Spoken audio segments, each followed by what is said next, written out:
to akɔwiem ɛne onyankopɔn akɔtena democracy ɛyɛma bibifo anaasɛ ɛnyɛma yɛn kwasi broni tim popa ɛne senti a wɔde vaccination ɛba abibiman mu na family plan so mpo no ɛhyehyɛ bɛn ana kwasi broni hyehyɛyɛ ɛwɔ de krom ɛnti a wɔde ɛtoa yɛn ɛba ne sɛn ana gay ate atese ɛwɔ wiase afana nyinara ɛnɛ wɔsɛ illuminati ɛnɛ wɔsɛ freemason ɛnɛ wɔsɛ sumwe mu ne nyinara ahyase firi he na broni tim po a wɔde saa nneɛma wɔ nyinara ɛba no de atoa abibiman mu no ɛne sɛn wei entram so hwɛ wake up africa kwasi da wei ne kwasi da bia awia mienu ekopi mawia no mienu live on Royal TV eye dwumadi a ofa poku danko ye executive director edema free the mind movement ene ofa Israel Nkroma a eye coordinator edema free the mind movement no ebeka me Michael Asma ho na yesim konwa na madi dwumadi ho chiame na ensem bi atise no ye gina twekronkron so abakosem ene ntwere ahodo so na ede mo hu ba bia obibini ufiri enu mu a eduro ene soma a wosombo na mabrofo sisi ache ebra so se call together twene kan no etumi bam ne no ana hyase o free the mind movement Jumadi friends wake up Africa Jumadi so praso say your friend Jumadi live on Royal TV so kwase da we ni kwase da bia awia dumie no kopim no mienu na ya jo so adwenche na wasemmisa yeye ano e de ma wake up Africa abibiman moma yen sore ayano krese heavy ho adacha kwama bia no a Christopher hotefo anase esoma wodoma hotefo ebenya de akwakodi ho anase edin ene wo nanso eni ho ese nipa da sani ebetu akwiem ene onyankopon akotena democracy eyema bibifo anase enyema yen kwasi broni tim popa ene senti a wode vaccination eba abibiman mu na family plan so mpo no ehyehyɛ ban ana kwasi broni hyehyɛye ewo de krom enti a wode etoa yen eba ne sɛn ana gay ate atese ewo wiase afana nyinara ene wese illuminati ene wese freemason ene wese sumwe mu ni nyinara ahyase firi he no broni timpo a wode saa nneɛma we nyinara ɛba no de ato abibiman mu no ene sɛn wei entram so hwɛ wake up Africa kwasi da wei ni kwasi da bia awia dumienu ekopem awia no mienu live on Royal TV eye dwumadi a ofa poku danko ye executive director edema free the mind movement ene ofa Israel Nkroma a eye coordinator edema free the mind movement no ebeka me Michael Asma ho na yesim konwa na madi dwumadi ho chiame na ensem bi atise no ye gina twekronkron so abakosem ene ntwere ahodo so na ede mo hu ba bia obibini ufiri enu mu a eduro ene soma a wosombo na mabrofo sisi ache ebra so se call together twene kan no etumi bam ne no ana hyase o free the mind movement dwumadi friends wake up Africa dwumadi so praso say your friend dwumadi live on Royal TV so kwase da we ni kwase da bia awia dumienu kopim no mienu na ya jo so adwenche na wasemmisa yeye ano e de ma wake up Africa abibiman moma yen sore ayano krese heavy ho adacha kwama bia no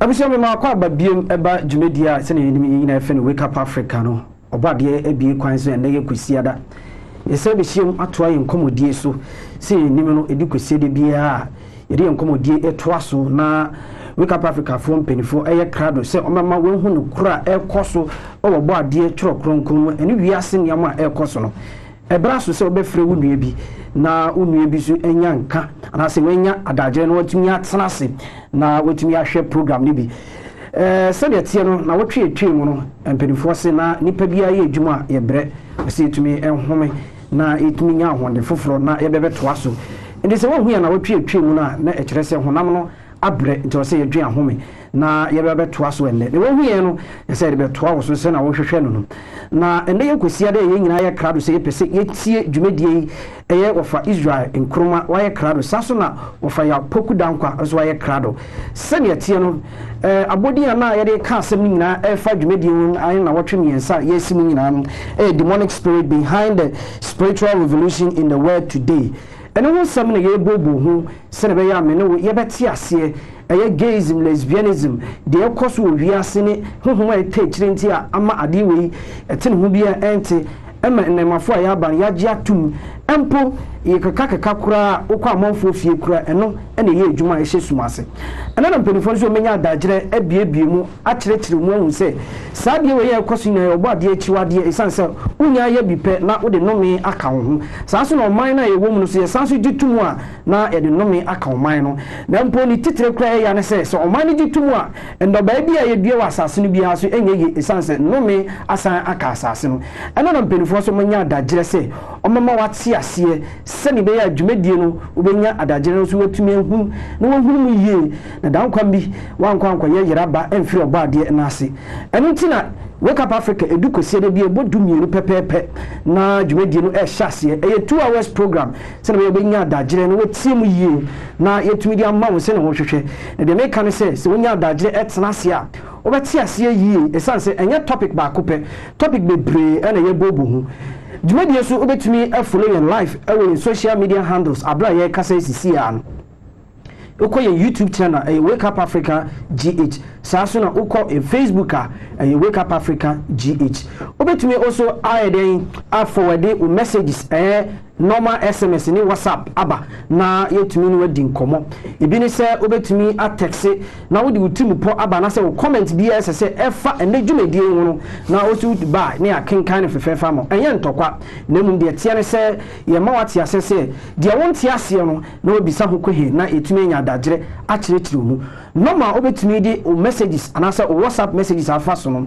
05046430052 05046430052 eno na audio messages na ebe faso sene ye beya ye betumi akenkan amaw na osu wo hu se dwumedi no utumi hye na oka ho bi na wodi utimi po aba sene wo pese ye kan emaw abusu de tie bia ne de tie bia no dwumedi ye de brew no eye sonko kura sene nde wonim no ende ye ba ko demu asukọ na ye de wo ho no amaw sene beya osu benya adagye na waka kire wo nua bi na onso enya adagye na wahwe bi na mpo be frɛ busua ni nyina from no betna TV no echi no muntumi ntie de ekoso ewo wiase ena na mpenifo no so menya adagye no mabɔ eye nkomo a eye hwam nkomo a eye hu nkomo a egitia obo ade se na be ya won hu se ade we ya nipa da sani eye se be ya won hu se eye bone anase eye papa no mpenifo so menya adagye no ma kyerkyerɛ mu abuso your branches bebre ewo region ha anase ye region say wo Ghana ha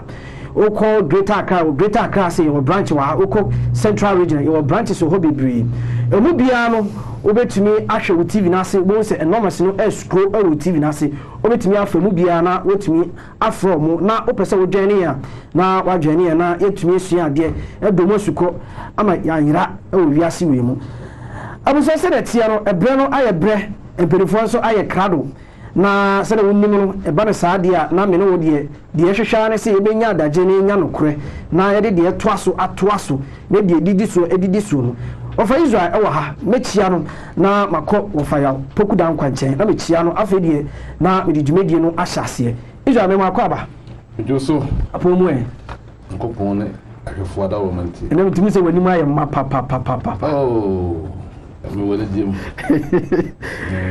zabe pepe wa de ma de pache me dia ene ho grandfather old papa ya mo spirit ya we ya ba ne ya ba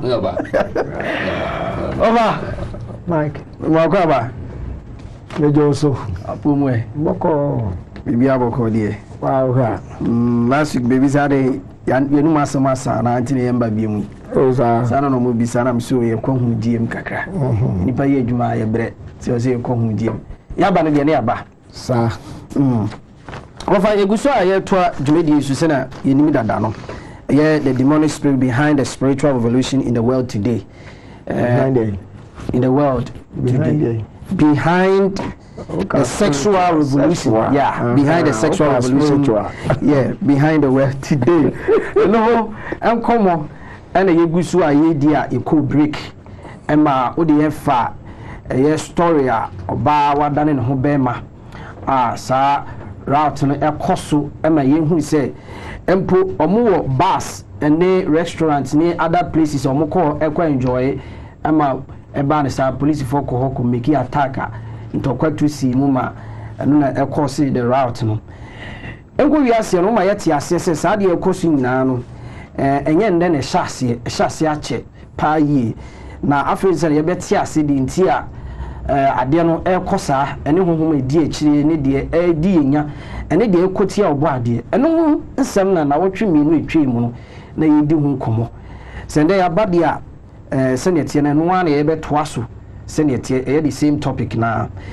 mesre we say questions be brave ba no say em say ebi mo say omo ye bi pen sisi ade wo kana mo hu se ade no enye kwa nti on person mo sesa omadwene efiri saa dwumedie mu obi mo se on person mo behu no mo do nsa gu omo so o metumi asesa by force ebi mo se mama kan ye ebi mo se on person mo hu that white man white old man with a white green hair and say me dey omo ta from white me say wonya white na we a black man with a green hair na on person mo behu na wo do nsa gu omo so na saa tibia na omakom no metumi asesa ebi mo se on person hu na wo de hwe omo te se de asofo hwe omo ya no na so hu bi ntingu omo so na saa sunsum no entenko eno ano mu gusu a mentumi anyia no se na omo pe no na mpese bia se wa no yie kakra bi a se wonia no yie so a betumi ato aso se ne tie wo fa meja platform mama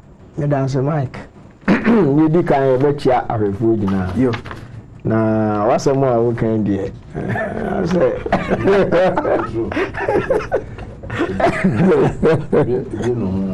say wonu na so waja dia ni nyina no anamuntuo after ohun say wonu ubeye ni ese ya e kire say wonka ho bi eno ni asem was enyam no na tie obi ate ne baby yeah enti wo ka say wonu hu na waja ya it is ade bi a waya enya wonu hu bia no ni nyina ni say nsanko ho bi na masakwa akoyi bi eno pe ene o nya yesa na so tu anamon fufura obo ade de beche okay nti sa na tie nti se eno cross wo manu omo hu nti o mo sakra ni nyina ni being serious with sa decision no what take say ene de ni nye bi me say nya yesa de eno anu no okay oni how bi nti mo nti asesa eno cross so ahwefo masom a no cross se on fan se bia ngu amusu oh da aya wono wa se ba so ba de say abi de menu mejai hwe tete no Mercy ebe kire similitudes se na onim se enipa untumi nka se waye boni na kwala kwa waye boni dia wosifa ade a esombo fa bebo afode senia unsanko chinkonko yibi enunti na nkonfo di emwa koye sacrifices ni sa nyama that was tetemrenu then we kingdom mu wa ni pano na ye sacrifice no nja na so nya sa de ni bi mu a ejina wa wo so wana montu ne be kire se de odo ano ka se wi bi mu no ntu anamo ana ene nye obi na ba be jina ho ama wo ene obi na kwa akoye ade ama wonya aka se wo hu wo ja idea ni nyina ne se ne woni obo ade ene ebe nant until you depart from the old life. That is all. Okay. Mami nkoma samsina emre ni ho mai nyina. Yo. No kwe ye 2 weeks ago ni the Stonewall riots. The kofa ye buy. Ninti oti ncha obeka say. Oh. Any doing bia mbe celebrate. Last month ya uko social media mo platform ne isu a. Any LGBT parade gay one krobia first no mo ya na nko mo she masks we hu omani but this time around really is SCC omani ebi kura we violent gini mo say we are coming for your kids nkwala anu ne ebe so mo dani wo mo ene enema bibiri ndi na ebi a wetra ha be kan say enam say Stonewall riots no see June ntino ntina June bia na edi esi ho it goes beyond it. Now, if we take it, Rabbi Khan, book or tray, who say, June, Busumia, you see what the more, and I say, Titino, a baya, na parades, name, pride, and near man, or Cosutino, Minano, the end of a some month. And I know the month of June, and I know the celebration of gay pride, and it's an linking to Titi. Intina, and maybe a tremono, no, Sida. Titi, the other body, and I be a brain of Gamma, no time. One yama every time. And then the eyes. I would say, who had to do it? Tell her no musi yama. Na and your crown. Na Sam Remuno and a basse. A cobasse. Na Ista. The lover, you have been the Tammuz. Ah, a boy movie, according to the mythology. A wild boy and a chain until a Morocco underworld. It denies a separation. Tetonat is almost celebrated the separation between two lovers, Istar and Tamuza, a boy China Viama walk on. Now, happening, your baby to say summer solstice. Summer solstice, you know, and every break. My dad, the intro Kakrabiaba. You call astrology. Okay. Sunny bit me who you call summer solstice, winter solstice, spring equinox, any events autumn equinox now. You bit me at TSE because I connected to astrology. And in the 5 minutes, a barber church, and I'm yet to me who your first picture. Your first picture, a decline, the summer solstice. And your first picture, a bit kind to say, I crowd up at your fetus of mine. Now, you share in summer solstice. A picture, a kind. But summer solstice, you know, a bamia who the yearly calendar, no round calendar, yachim a circle, every atom is across near the Abba. Now, point in our room. And no summer solstice. And I see the winter solstice.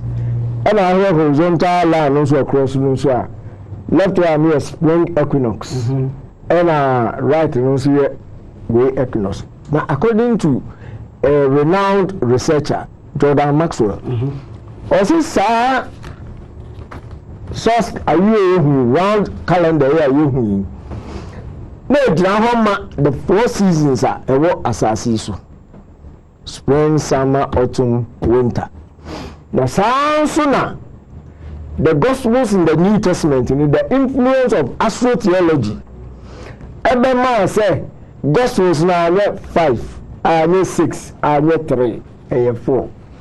The meaning can boom. Now I can't the story of God's Son. And yeah, S-O-N, but S-U-N. What do you are? And you picture no ko. And you ni sa. Okay. If all right, better ho na ase no. E di Jesus image bi abeto ho. E na na kino cross bi. E ewia no. Say e ewia. Yeah.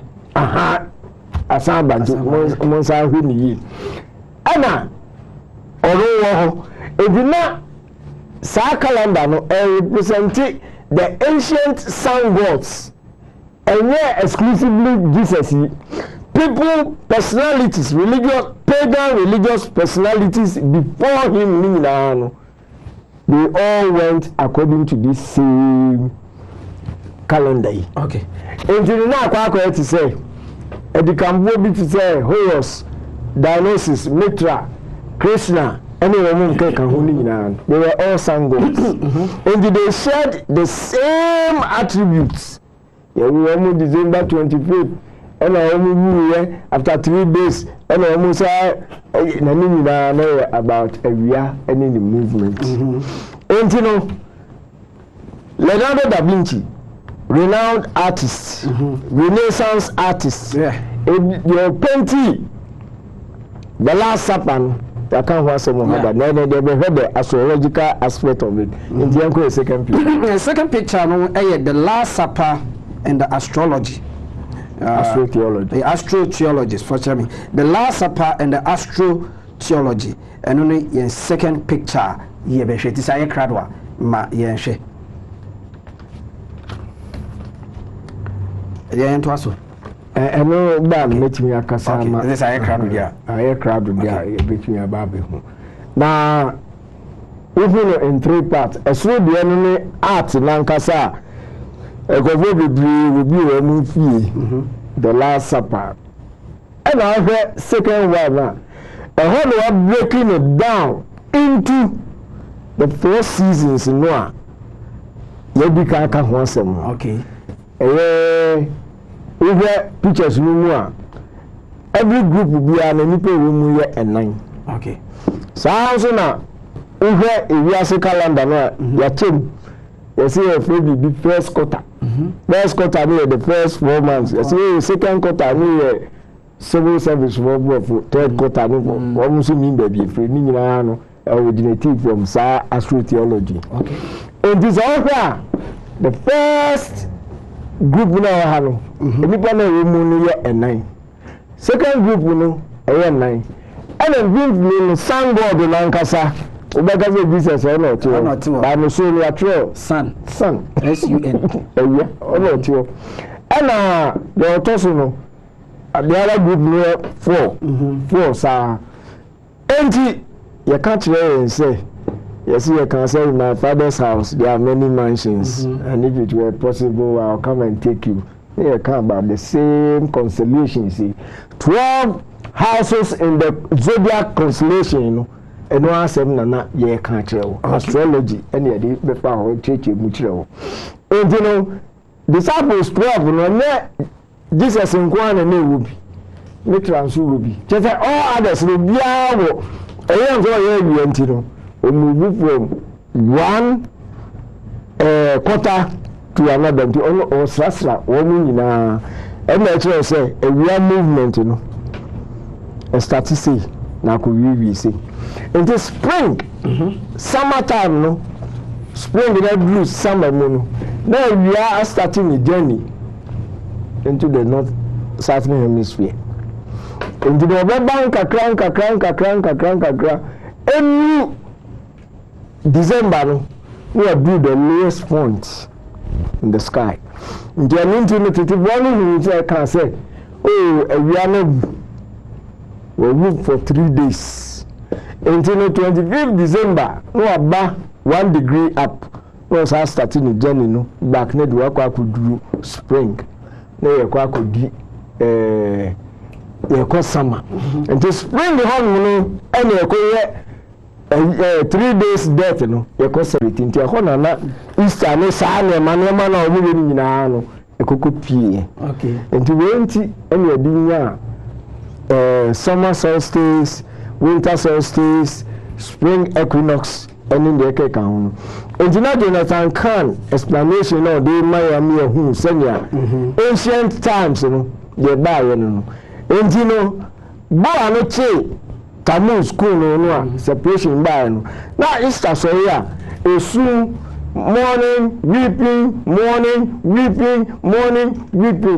and a whole month was dedicated to her. No the control the culture, or the grief, or the lamenting the separation, any name. So that no lover a co until we are enema man kai bi enana odi ntonya a whole month. It was this June month ya e babidi ni nsem enti ena no enye se so wo si June ti ene every June dia na ye be it goes back to Easter ono anyway na ba be kan aboa no a o chiwi ye no enti wo ba ha Dimindi na mama ki baby. Obekai abisi ha. Okay. Okay. Yeah, title Tammuz, May 29th, 2018. Na abodin kakre that's we are worshiping the sun. This practice in Israel is mentioned in 2 Kings chapter 23 verse 5 and 11. And also evidenced by the artifact Tammuz. The name of Phoenician deity or deity, the Adonis of the Greeks. He was originally a Sumerian or Babylonian sun god called Dumuzu. the husband of Ishtar, who correspond to Aphrodite of the Greek. The worship of these deities was introduced into Syria in very early time under the designation of Tammuz and Astar, and appear among the Greek in the myth of Adonis and Aphrodite. Aphrodite, who are identified with Osiris and Isis of the Egyptian pattern, showing how widespread the cult became.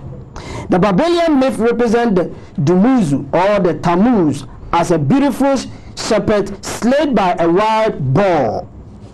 The symbol of winter, Ishtar long mourned for him and descended into the underworld to deliver him from the embrace of death. Pfizer, Adonis, artist, and Osiris. This mourning for Tammuz was celebrated in Babylon by women on the second day of 4th month, which thus acquired the name of Tammuz. This custom of reaping for Tammuz is referred to in the Bible in the only passage where the name occurs in Ezekiel chapter 8 verse 14. Papa me dey see Ezekiel chapter 8 now book no okay book no okay photocopy from Schofield Study Bible. Okay into Ubekai verse 3. Okay. Now we have Ubekai verse 14 to 16. Okay. Now we have a footnote. Okay, Ezekiel chapter 8 verse 3. I start. And he put forth the form of an hand, and took me by a lock of my head. And the Spirit lifted me up between the earth and heaven, and brought me in the vision of God to Jerusalem, to the door of the inner gate that looked toward the north, where was the seat of the image of jealousy, which provoked to jealousy. 14. Then he brought me to the door of the gate of the Lord's house, which was toward the north, and behold, there sat women weeping for Tammuz. 16.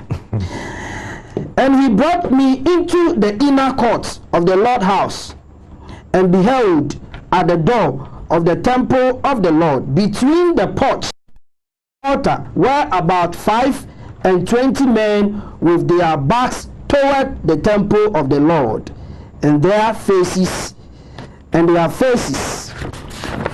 Well, yeah.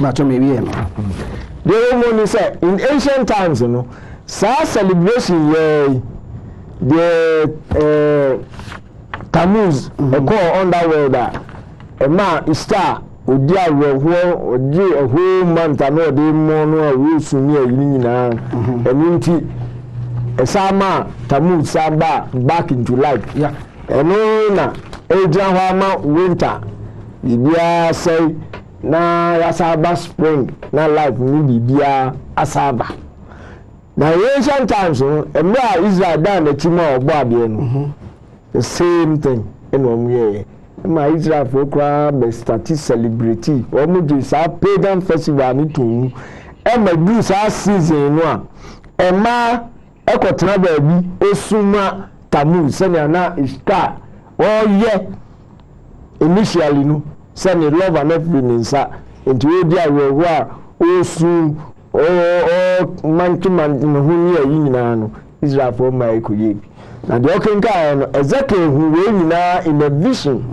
A man or the bar when be who na go footnote right 383 footnote okay any the media okay any my mark baby and in the vision you know the man who share and who who and then also who 383. The fourth vision of chapter 8 emphasized the Phoenician of God in the very temple set aside to his worship. Adultery was present and unchecked. women were participating in the immoral court of Tammuz. And an American say, a Jamaica be a Jamaica to the net. Limitations be okay. And the sun worshippers bravely turned their backs to the temple, although Ezekiel was actually by the river Tiber. That is an area well shown to the prophet, so that he might justify to the new generation born and growing up in Assyria and Babylon the righteousness of God in the present chastising. Okay, what can I go try? Vision one. Ezekiel who you know, okay, and will come once. 90 stone wall. And no buy and the sound be quite ma. A star, and we are modern culture. Okay. We are America, and for that matter, the world. Okay. So when America sneezes, the world catches cold. It is a Biblia to America. They are not say about the crowd. Yeah. And the also into modern cultures is saying. Let us say Simon or 1 month. Next time, no, all lamenting over the separation. No, or the celebrate separation. What I say, or the celebrate separation, they say, oh, they come in the interim. In the end, say, you celebrate separation there. And you are now the ma a quine, ama, a man, you celebrate. Dear who say, and then, Bama bar, Anamuntuno, come as a honest starting into the whole essence, and in modern culture, the same goddess number, what they claim 1 month. This time, no, on very soon, the separation, then we will celebrate the separation into an opportune time. For homosexuals, lesbians, any alternative sexualities, you know, and celebrity. LGBTQ plus PPLLDDD. As I say, look, the woman, and they say LGB for episode of yes, woman who said T-bone, transgender, queer, Miss Uncle, one more call extreme doodle. And the one more. Womo edia be no mu ache no ombe say womo separate womo yehu say LGB womo ani ti no ni womo aka no de ti for no de womo ti womo ono nchanu de ho ni yakoku ase eti ama akwa say ye dey celebrate enti no na Easter no ye you celebrating the pride, any the parents name and no, or they are back into modern culture. If you want more culture, who can be reached them, maybe say, one more say democracy and the woman year, Easter, demonic spirit, you know, on no searching. On the participants in the same tree, about the but in reality, no, the boss is saying. Akwa to say a whole month and a diaba. Now, who can be? How activists organize the first gay pride parades? History review her last paragraph. Yes, okay. Page 5. Okay. Okay. On June 11, 1999, President Bill Clinton issued the first ever proclamation declaring June to be a gay and lesbian pride month. What? June to tenua na star eyeno. Akwa basa a modern culture muno. E se a man in 1 month no. We are celebration. Let's say a store you can say 1 day. I didn't think the whole month. His successor, George W. Bush, did not continue the tradition. The practice was picked up again by Barack Obama, who declared June LGBT Pride Month all 8 years of his administration. On June 24th, 2016, President Barack Obama also established 7.7 acre area around the reopened Stonewall Inn as the Stonewall National Monument, turning the site that sparked a worldwide movement into the first LGBT national park site in the United States. Any of the by European film, any of the BBC home. Now, had money now the full proclamation, then I made book with Platform of Righteousness, or about system, senior social system, I corrupted nearly, but we are now the proclamation, the by Clinton, in full in the okay. What's it saying? Presidential Proclamation of Gay and Lesbian Pride Month. Washington, June 11, 1999, White House Press Office by the President of the United States of America, a proclamation. Now, therefore, I, William J. Clinton, President of the United States of America, by virtue of the authority vested in me by the Constitution and the law of the United States, do hereby proclaim June 1999 as Gay and Lesbian Pride Month. I encourage all Americans to serve this month with appropriate programs, ceremonies, and activities that celebrate our diversity, and to remember throughout the year the gay and the lesbian who many and varied contributions have enriched our national life. That's it. And you declare a whole month. Now, declaration, and yet, yes, Semia, Ibu say, ancient gods now, Saba, won't be any brain number. So, what we have lost by way of no money or body and a tear. Now, I must have my acquaintance, but yeah, yes, you can't be a first way, you be your body free, you're no moon tune. Now, you're gay, you can't tell so no, and no, any baby. It is a green do now, because India now who do you know now it would be free. The ancient gods and their directy and any who the year woman brisse and then 2 years I be doing some dear and we are sino ye danino near the ako. That's all the kaya. I mean, who say, and kakra. If we are see a man at the carbon for more a commonwealth of ungodly nations. Send your bit me in your platform be near the tia or body. Your first video. Your first video and then you share before say you share no Mamindin Kamau and Kratuina Tieni year. Central Region Executives, Central Regional, the whole Central Region.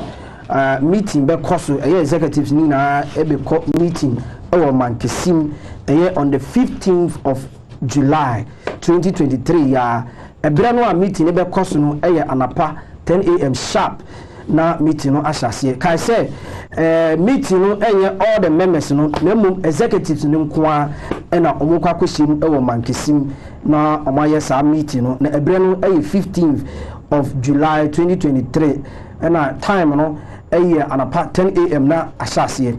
So on the 15th of July na 2023 no joint class ebe koso ewo oda koforidia achiase na oda koforidia ne achiase na omu nyina ba behiem ewo oda library ho enomba aba behiem na ebre no omu de be meeting no anapa 10 a.m. sharp sada no class no ebe koso ewo oda na koforidia fo ba kodwene saaso na achiase fo eso ba kodwene venue a omeye class no wo ho no oda library na ebre no anase time o mo de be class no anase joint class no anapa 10 a.m. kai se ubekọ na wakwakotie asempa empenifo ede ebre mo saada no abusia video opinion se mema June is the month of pride and parade in the honor of the goddess Ishtar during the summer solstice. Ani video ye be hwe sa ye kradwa jegumai. Even the timing, the timing of when Stonewall happened, I won't go into detail, but it's linked to the summer solstice, which is linked to the goddess, linked to the full moon, linked to the month of the goddess. It all happened like clockwork. That's the month of Tammuz, which is in summer. Which there's more to say on that. I'll say more on that. But because it wasn't just that happened then, but it's a summer, and the month of Tammuz, that's named after her lover. So, I mean, that whole month is named after her lover. Wow. And she pretty much claimed that, the goddess claimed 1 month of the ancient world. Yes. And that month is the month of? Well, I'll tell you, because this is not just that movement. This has affected our entire world now. I mean, this has affected everything. 1 month where she'd especially possessed the culture. And so I looked, okay, what was it called? Well, I looked back in the writings of the first Christians, because it was still happening. Back then. So I looked at the writings of Saint Jerome, and he identifies it. And he says it was the month called, in Latin, he says it was the month of Iunium, or in English, the month of June. June is the month where she possessed the culture. June, she was the goddess of pride. So June has become the month of pride. She's the goddess of altered sexuality. So June has become the month of altered sexuality. And think about it, but Jesus said it all, because the spirits go back to the house that they possessed. So she used to possess the month of June. She's gone back to it. June has gone back to its old form. And not only that, here's another thing. She was also the goddess of parades. Wow. She caused men to parade through the city streets dressed up as women. Women parade the city dressed up as men. Parades that were full of colors and we're full of sexual licentiousness. Well, they're bad. And they even, when they stopped? When the gospel came. And now when you take God out, they're going to come back. So and the people who are doing it, they don't know. They have no idea what they're doing. This is spiritual. But she knows what she's doing. And the other thing is that she had a sign. There was a sign that was associated with her. You know what the sign was? It was the sign called the rainbow. It's a sign of the rainbow. And the interesting thing, so why is the rainbow the sign? The rainbow belongs to God. Yeah. But on her myth, it says that she steals what belongs to other gods for herself. So she takes the rainbow, and the rainbow, I won't go into it, but in the book I show each color of the rainbow flag actually it reveals the goddess. And so and think about this, about how crazy this is. The American embassy, they fly the American flag. They don't fly other flags. Yeah. But we fly the rainbow flag celebrating sexuality. That's not natural. No. Nations will celebrate 1 day of the year to celebrate their birth or their independence, but nations all over celebrate 30 days given to this sexuality, and it's linked to the 30 days of the goddess. That's not natural. You have you go to a supermarket in June and you'll find children's cereal boxes with rainbows on them. That's not natural. That is supernatural. When you bring June month, you see what say pride and the parade of honor of the goddess Ishtar. No, and no video na share. You teach him kwanya a fast way by any baby echo. Iti bidibema penino na watu aso na so wonkyeremu bi mu a na de ato aso ni bi so na ya to aso enti wodi ka aka wakyerkyerem se dem di ka kyerkyeremu ansan no ba no na ade ba ko a ye be ka sese ni about rainbow ukaya rainbow obo ade dia after the floods okay oni ni wa nkomodi mu o kan say omfa insu ense wiase bi nebwa nenti hu sign we ya na chese enye insu asem na ebesa baby it now say rainbow no sign our dey try say government bia wo ho no pa mo ne asase su dia mfa insu bi na wena star ebe biaye because no sabia can no osi uwia nkofo niema o de aba be yo no so ne de enti no ekoba se LGBT fuoi ene o mu se rainbow no e o mu flag no uwia o design flag no we no Gilbert Baker o design no originally no na flag no 8 colors na go bia nim say be can say bia and I'm saying different shades of government no ma ba be share say ya oti am the LGBTQ plus to bia one color bi na dey ba bo na colors no had nothing to do with the movement in per se say ya o ba be kon na it had a whole lot to do with Easter. Onu akoya biemu ono baba ji ya odekoi and you back the history of rainbow said ya medema no okay ubeka eno colors no any the design no any how did the rainbow flag become an LGBT symbol? Date June 12 2019 and Yebeka and Wasem. Now, I see the different colors within the flag were meant to represent togetherness. Since LGBT people come in all races, ages, and genders, and rainbows are both natural and beautiful. The original flag featured 8 colors, each having a different meaning. At the top was hot pink, which represents sex, red for life, orange for healing, yellow for signifying sunlight, and then green for nature, that is turquoise, to represent arts, indigo for harmony, and finally violet at the bottom for spirits. All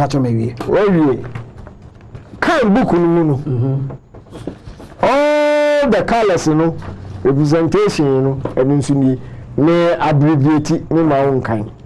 Pink, yes, the first color of the original rainbow flag was pink. It represented sex because although they have goddess of sex and sexuality. Okay. Red, from Easter came life, self-fertility near, into life, into the second color of the rainbow was red. Okay. It represented life. Third one, orange. Orange means so, now I say Mesopotamian goddess be, I'm a friend Gula. Or no, and now, or not linked to it. But with time, Easter, and a benya, sa characteristics, into the third color of the rainbow was orange, now representing healing. Healing, okay. Linked to Easter again. Yellow, the same thing. So the morning and evening star would carry a name Venus. Easter was closely associated with the celestial light, and the moon was her father. But there were other celestial light and bound for the sun. In the Amintino, Ekoba said the fourth color of the rainbow was yellow. It represented the light of the sun. Green, the sun representing nature, being talking about fertility, any growth, any sign of amenity, linked to it. Turquoise, and in the representing, because he had connections to the realms in the world, and the practice of magic. And turquoise no representing magic. Okay. I had the art or the kind. And indigo also representing serenity, because the same thing they say. Ishtar was the goddess of storms, and on the other hand, and the serene atmosphere, obey the goddess of it. And a violet also ever summon up a spirit of sexuality. It's not as a people I say no pre-knowledge about this ancient goddess, because I say then similarities. Pink representing sex, but only one can be By you say Ishtar represented sex and sexuality. Be our goddess of prostitution in the Maniama de Sani Manina Kano. It is now originally no say in a city. It is a sign that here Yanko here second video no. Yo, the second video you share. The aftermath of the Stonewall riots, ushered in gay liberalization and celebration of global gay pride and parade in honor of Ishtar. And then in second video, you be sure to say On the first anniversary of the police raid on the Stonewall Inn, gay activists in New York organized the Christopher Street Liberation March to cap off the city's first Gay Pride Week. As several hundred people began marching up 6th Avenue towards Central Park, supporters from the crowd joined them, and the procession eventually stretched some 15 city blocks, encompassing thousands of people. Inspired by New York's example, activists in other cities, including Los Angeles, San Francisco, Boston, and Chicago, organized gay pride celebrations that same year. Soon after, gay rights movements in Canada, Britain, France, Germany, Australia, and New Zealand, among other countries, became a lasting force that carried on for the next half century. I would say that as I said when you bread now with me I share your second video edi etwaso mienu sending na ye nimu no route na ye share no ma wehu flags and I say rainbow colors are Ishtar wafa na ode kana asem no eno penini enya dagire etumi atirikiri mu ode kasamfoni asan aka ho ewo brofo kasim enti send ye tie no de na waka no ano eno ho video na odi akire wo no eti mesa ko peni no wana de wo ho no asan ade aman and finally last month ekoba say gay pride month no do ye no President Joe Biden eto nsafwe gay community ma hokra na ebinu ko yi wo mu nufuso ne niema asa American flag no asa gay flag it has a new religion cry the LGBTQ and a hollow or cocasai I can say and say America women are tears now you say we moon so woman and coffee in your room you shall no moon so and live your life on taking care of the every name or no some crown here make now the area no can sabem e di message bi koko man no message ni de e beba later on yene okay you do Joe Biden so e de so a e ho na obeti ni message na de man no now the man wi no kan say aden de be ne ba yinti a sani ma wi ene abeji asiti wo hanom I say president say yen sorry ni en ma rainbow color no yen sun yen ba no bi antie yen hwe na mfre ho anko color no enye ono na ya wo nkwala bi ama wo mu enye ono eno aye enti eno kakra no na mpesi ya dihwe na ndima no si okay enti enye no aye nya aka ni agi rainbow color na tu flag na tu mu no third video ni yesizan the third video ni the rainbow and pride parade eno ne yen third video a ye be hwe ti saye krado a jegu mai na yen hwe na evanka yasem what would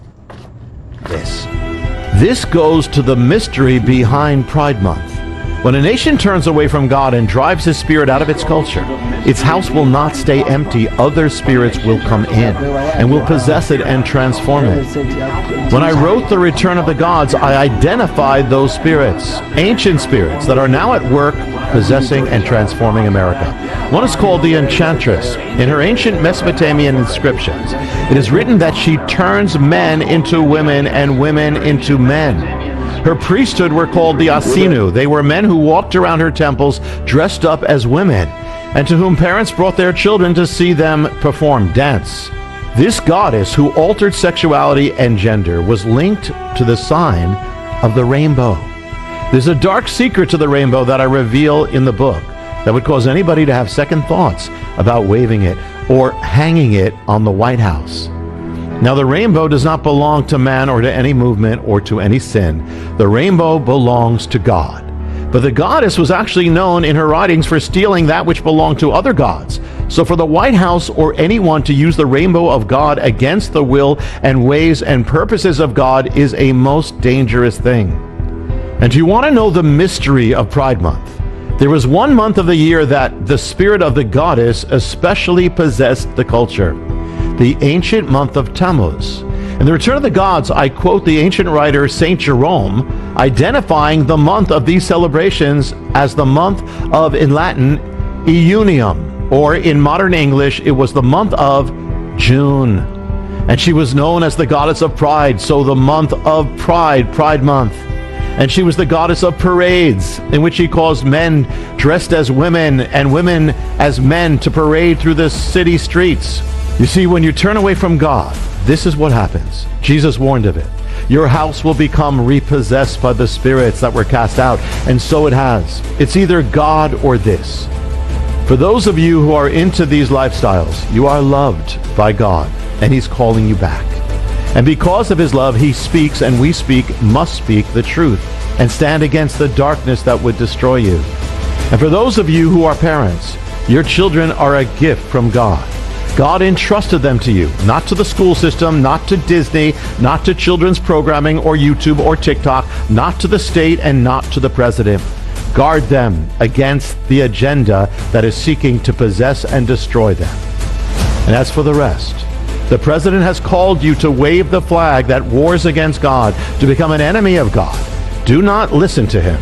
Lower that flag, put it away, have nothing to do with it or with pride. The rainbow is the sign that God gave of His mercy. Turn to God and come to His mercy.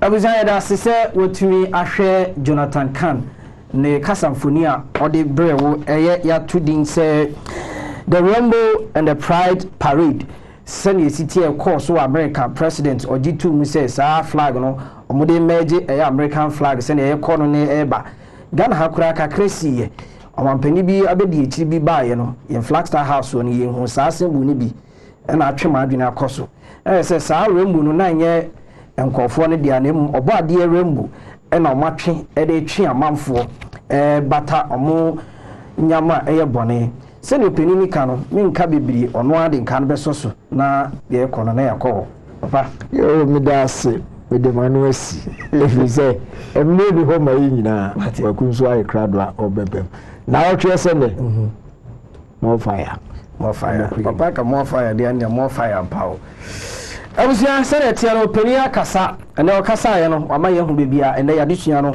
ekoye na mere we beto aso na afi ma switch akọ Israel nchen na de oho no ono so ade aman Thanksgiving koma empenifo bi a omo uti region na Mr. Sylvester Madam Anika na Mr. Agbesi edi kose nka cho so odamasi bebre saa so na ye kumi ayisi so odamasi bebre enra de moye ene nkabom ne nija class course ewo ho no obade enhira mu no omama hoden na muntumi ngina brane na onka no kure no enkyere obia senetie joint class be koso ewo sunyane ene techima be ka bom ene nkrokro atwa ho ahia ewo Penkwase C for C building emu na time amudi be no eye anapa 10 am C for C bibi on be class no eye C for C building hono be class no na time amudi be eye 10 am na obetumi afro organizers no se bia opese from mo na uhu bibia class no be koso a betumi afro no 0241660066 and I said 05046 sorry 6499484 and I say 0545 09493926999 na nkura ombe join na ombe hiem ewo sunyane penkwase eye C4C building eye on the 22nd July no we class eye na 10 am no bekum doma jene drobo kodwobedu krom and all areas omo around nyina no omo invite na waba be join na omotumi aye class eye on the 22nd of July 2023 kai say embre no eye 10 am sharp eye C4C building mu na class no ebe koso Israel okay abanje yo that's mechia ahefo nyina mechia ablante bia opie wo sefi asamenso okasa wo the beat FM from Pong okay from Pong aka yeah ablante no obomade pa obomade onkoso wanya le oye no omo ye team bi mi ba to omo akra omumla for mo kai na omumla omo mechia Hebrew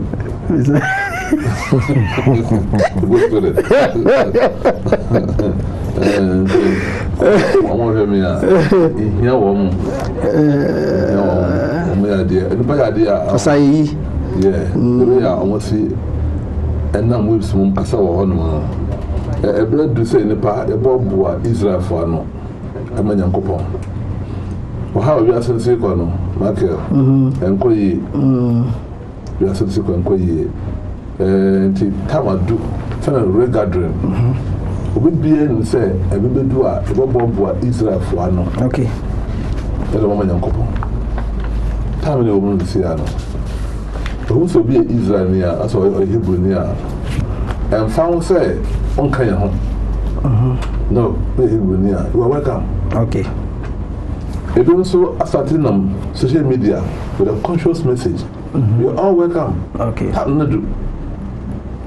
tamnadu regathering ye pa atron to man and then kopon asam aba betina ho and say who say obi kan nkopon asam a onfa hwe fa fremu that's it who say people will say or the right channel no o mo be fa boa no onko ntumi nka asam no de mona ntumi nka asam no onko ntumi nka all the angle was it to boy of one it make one formidable team obi owo hefa na asem o kan no say positive change in kwa dia conscious message in kwa dia e woni anu ento no hwe boy say din no ma pede ne back no so me group we I will sponsor them so momla omechia the spirit man I feel no can when no kura ba make something when you zero no yeah obi no music guitar zero nti ma be hwe wanim o see ko RTV no the friend man be fear but no yeah so for be na kakra that one for papa the my grandfather for something so or spiritually no say no the nipa na one born mo now you be young into be na cassette no okay born mo hwe de wabro ho ase na ndie wo mu no o impact bi e de ama so no mo a am so de o de ma no so de na sana ko pon ayuma ana tie en kasentia obi a onim de wo mu asama ekin MPs with 4 no makasa sa program MPs nje ba MPs nje program pa o ga na obi di afa de gays no you ko le bojam em say na ka na offer men sansa bosomi ni I wearing those yeah I have 4 the whole Ghana yankwa obia kasa obia di for nowadays no ye fire almost say ade ye no edinche binom a ginger binum. I mean, can I say, Parliament, I silence. Yeah. Thank you. Yeah. Probably a one pie man. Non transit. Now, which one for the so? Actually, I mean, a couple. Probably, wouldn't say, dear, would be or more, I could share about for a program with you. No. A new practice open 4 and 4. Actually, look at what more dreaming. Some help on the pa. Some more canon. The mood, no penum deep into some solid. That's here because poor boy in small town boy. Small town boy. I know what can I say. Sana amount for Penfoot. Ba. Okay, on Tiasia, there will be on Tiasia say. And go for you as no. When you go for or back and Bema.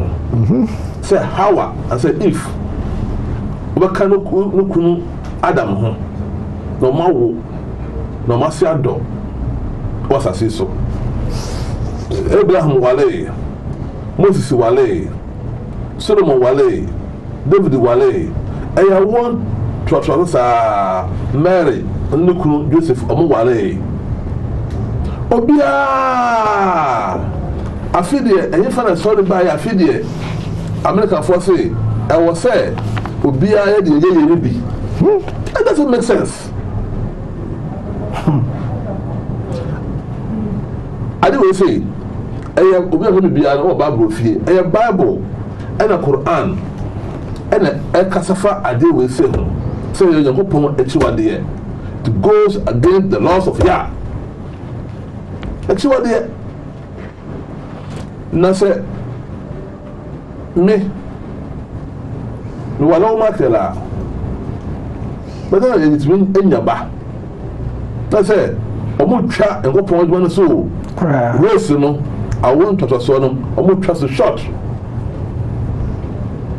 Now, did you do a better than better so?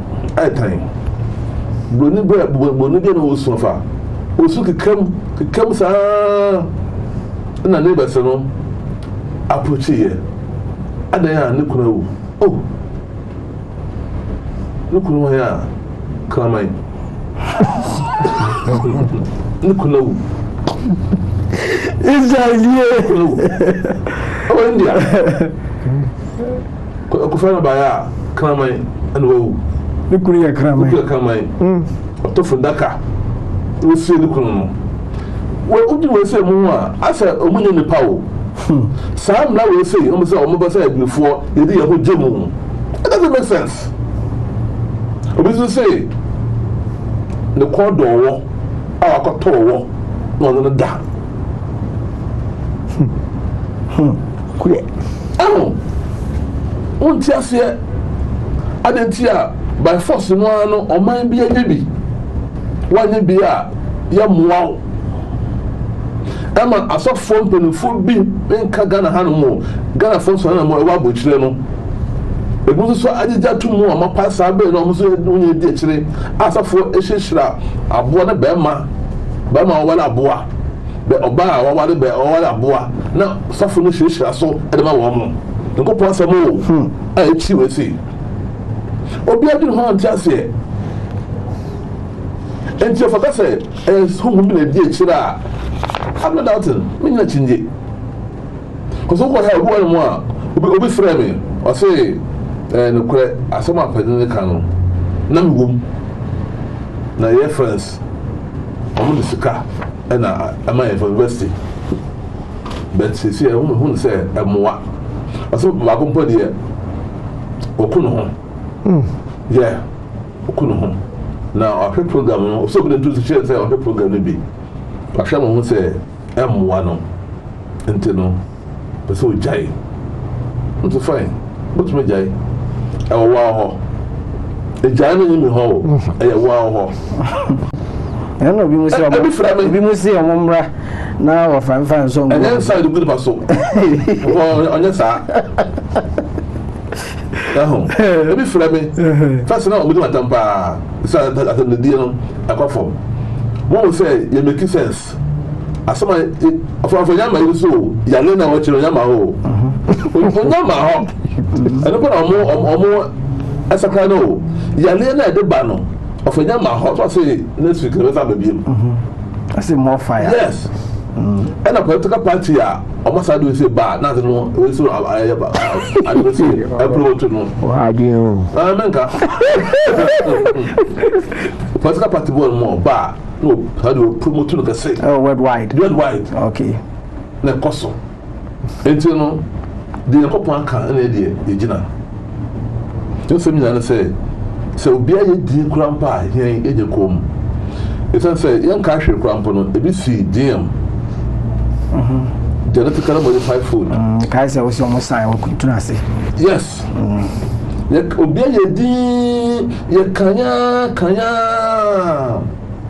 On san kontrase we ababa yamra ene adwani amde ba koma we say mo no abofon sa so we say so no e say yin kom ene ya kan be fi the episode be FM direct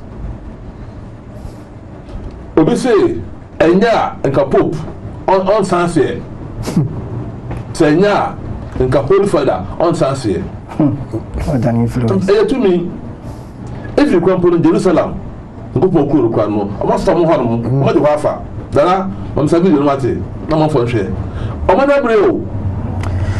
na bre so na kama say o person the video no kire se ne be ya bia be Jerusalem dey o fo firi hano ko akobọ mpae no o mo so mo go nyina fa gay for and lesbian for yes video no so video na e krado a jaguma for evidence sake no anya so ka na keke na yetumi ahwe video na ko pokuro no ko pokuro Jerusalem aba for free akobọ mpae hono mo atu atesi o ma jiku na fa easy Israel the people ba o no anya to kwakon anya agro ntokwa bi ene yekono yetumi anye de ho a ebedi nkugo okay hwe o ma we se betumi aka say ye nyintum abafo ba fase and is scared to ya yeah jatu o ya ma video what a video na e krado a openi jaguma ya bisa uda so a wo hwe wake up Africa senate no yedu Israel mre so ano so e kan de Jerusalem o si Jerusalem gay lesbian LGBTQ sise no e koso wo ho e onyame kurom ti aye krado a jaguma na ye hwe.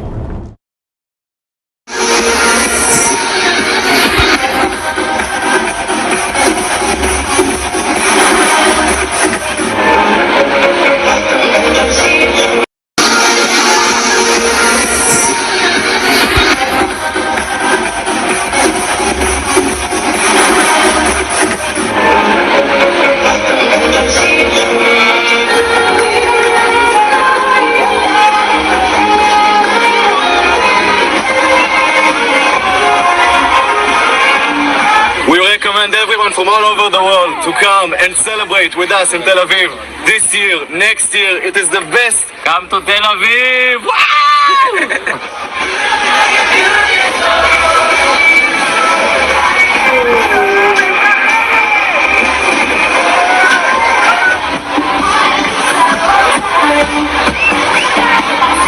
It's important to show our visibility and to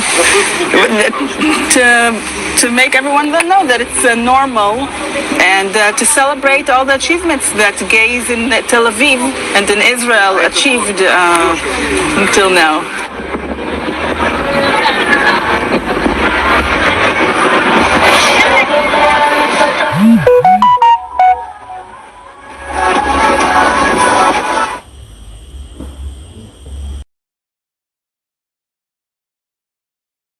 I say that as I when you Israel in the video the buy say Tel Aviv Israel Chrome and I saw body Chrome where we see hono na sa gayism lesbianism omo to party omo call carnival dia instead of when ele do asofo ekọ ho eso mo kwaje mpa bo ho kra na tu atese na Ghana ha ko fa Israel ko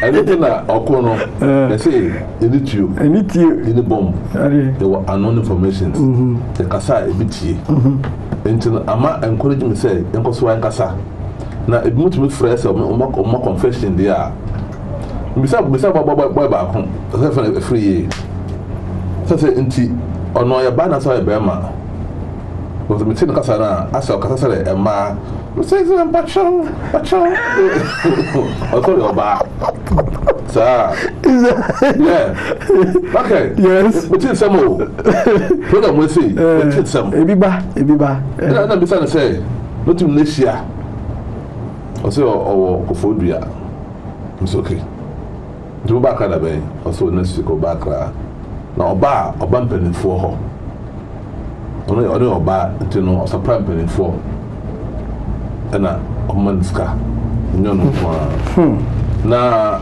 de I say ade ya say obo pampers no hun say ade no amwa no to niska ti o twin ho firi mu a de ma no niska pa o yusu se pa poshka ta no ka tell no de nya hu no ntino o twin ho firi mu no anything ntino hwe program no a on say ade ya say o bon no na ye no kore isan say one one na o anano nsuo afirmu ba hoto no toilet diafra thank you be one more be ma no so nto odi bro ha no sa no na ebie nti min country say na yakopon aye no pepe to one more no obo pampers nsuo so no gum ebie na spray o mo make for ba can be na kopon next time yale a ekofo ese na mu no awreho na de a ehunu se abrofo no asa Israel no ohun bibi bi a ho abrofo no mo yesa we sei abrofo ma ji side we sei dia tum a mo stop na kopon kuro mo ma ji ho afa na yin fa na ka biom isi am afraid of Mecca isi bi ma sate yi o muti mako yekum bi no bi so say ya man kra sa obeso mo je spiritual centers nyina no efa etinya de aya de ketwa bo so pa so nyanya kopon asomafo bi on so ka ho asam ho asai na de padi petie no mda no ho fire ho so yanka kwa na ka obi mpo no say Israel kwa no sa na omo pie ho no Ghana ha say Abambaben Speaker of Parliament I thank him Honorable Speaker. Was soon fidie. And yi MPC bi. Fidie pa. Oma MPC no, oma asafo gogo soro no mo. Na nkremo fo gogo soro no mo. Na ho ye din. Ana obi sa say. Wa ofi say wonyin tumu, obi say ofi say pass abel no. Pida wonsa. Wa we MP out here. Now if you say a man about wale the man bema a wale bema ne abua e wale no peja wonsa na explain nti apa say tali no koso na empisi no bia so alaji akremani o somebody is there don't for more that's all pa ma assassina she every go for more empisi ya for more and some no zero omo gallery bia bo kala no here empisi no obi dem na come for say omo come for the obi na oduma except St. George no ye bodo so you know say obekasa am you see them say Ghana say they ready that I mean have video number you say St. George kasa no kan ye no St. George asem no opeso ma yeti bi na ye hu se video na e krado a jagumu mai na ye fanka ya asem Speaker to celebrate Mr. But let me use this opportunity, Mr. Speaker, to celebrate Mr. Speaker, who has been a stalwart and a bastion for this bill. But for Mr. Speaker, this bill would most likely have been killed. Mr. Speaker has stood his ground and ensured that this bill has come this far. And I want to use this opportunity with the support of my colleague members of Parliament, since we all support this bill, to serve notice to the Western powers that we have taken judicial notice of what they have done to the Speaker of Uganda. After Uganda passed the bill, the sanctions on the Speaker of Uganda's Parliament and on the sponsors of those bills, we will serve notice as well that if they replicate same with our speaker and members of parliament, we will also take action against their business interests in our country, because they serve in this country and make money from here and take back home. They cannot hold us to ransom. And like has been asked on this floor, Mr. Speaker, why is it that the American Secretary of State has not sanctioned the Secretary of Defense? Because June was declared Pride Month and they had transgender parades. The U.S. Secretary of Defense blocked and stopped a transgender parade on a U.S. Air Force base because he said the U.S. Pentagon, which is their defense headquarters, would not support such activity. Governor DeSantis has passed legislation against open transgender parades in Florida. Why have they not taken on their own citizens? In fact, in 2022 alone, there were 433 actions in State House of Legislatures across the United States, banning and clamping down on homosexuality. The Supreme Court of the United States, SCOTUS, just last week, passed a landmark judgment enforcing the rights of American citizens to refuse to offer services to people on the basis of their faith and because they were LGBTQ. Mr. Speaker, it shows you that even America has realized the error of their judgment and are walking back their steps. Italy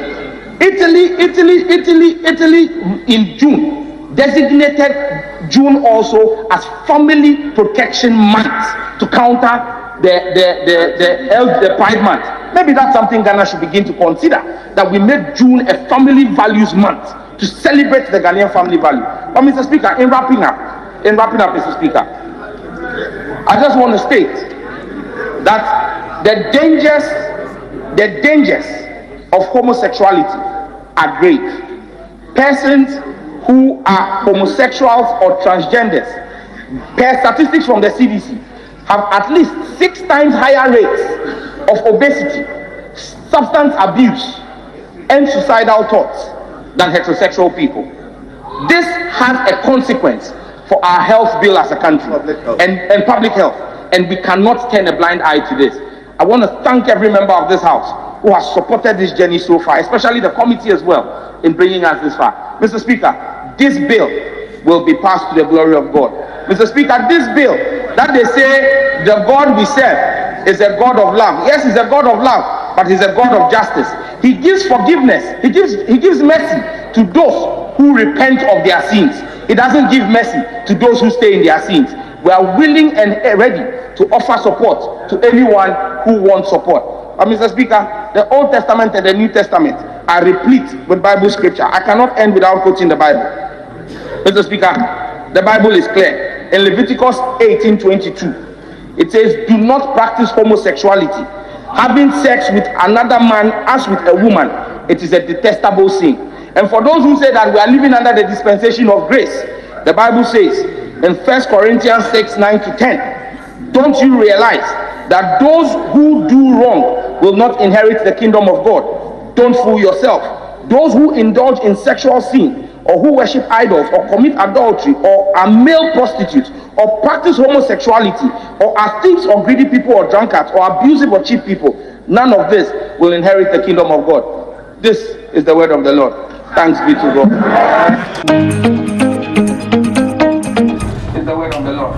I was saying that I say when you had na with me I share Israel kasamfudi or the bar twasumi and once some common idea you say Sam George the local man on the were fighting a day yache yes you're born about super sasuna program a titrifo NHA na omoboya baso efa ho sene Israel ka no obesa to na asem so na de wo no asan de mai Israel yeah wa say fidie nkopon honhom aka bi no yeah San George we local prayer only few abochire enti no o ma no ko be nko amfa no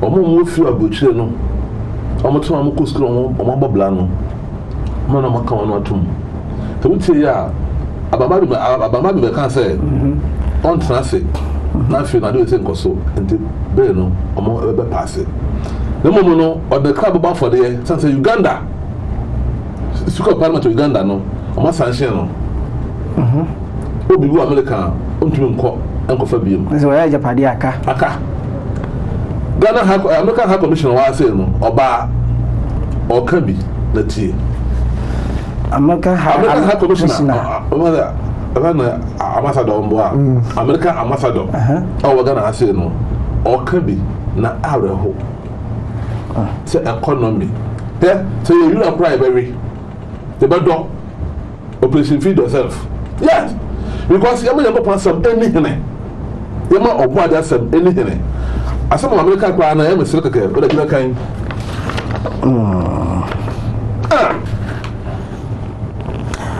okay ma wo kono yi oba bi ba hwe na chi and the hips so mpe so me no no twem pe bare ready for